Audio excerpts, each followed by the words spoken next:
এটা হচ্ছে এফএনএম এর D2B3।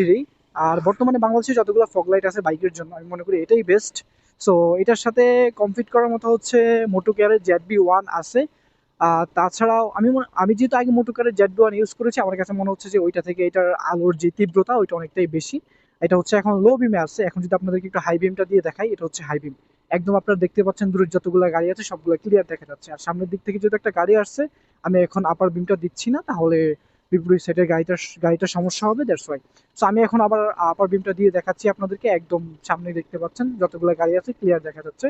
সো এইটা আসলে আরো বেশি মানে একদম ক্লিয়ারলি আপনাদেরকে দেখানো যাবে যে আসলে এটা কতটুকু কাজ করে। সেটা হচ্ছে হাইওয়েতে গিয়ে, তাছাড়া এরকম ছোটখাটো রাস্তাতে আসলে দেখানো যায় না। তারপর হচ্ছে আমি ভাবলাম যে একটা শর্ট ভিডিও দিই, দ্যাটস ওয়াই ভিডিওটা দেওয়া।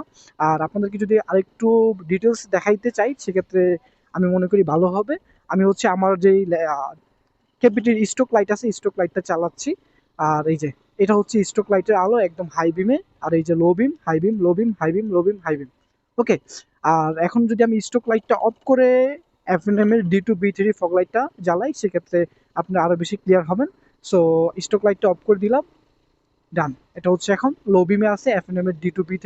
আর যদি আমি এখন হাই বিম দেই, এই যে হাই বিম এভাবে। আর হাই বিমটা আমি কখনো ইউজ করি না, শুধুমাত্র পাসের জন্য ইউজ করি। তাছাড়া আমি হাই বিমে একদম ইউজ করি না, যেটা খুবই রিস্ক। বিপরীত মুখ থেকে যে গাড়িগুলো আসবে সেগুলোর আপনাকে দেখতে পাবে না, তখন অ্যাক্সিডেন্টের একটা ইয়ে থাকেই। So that's it. এটা নিয়ে আমি ডিটেলস ভিডিও আনছি খুব শীঘ্রই।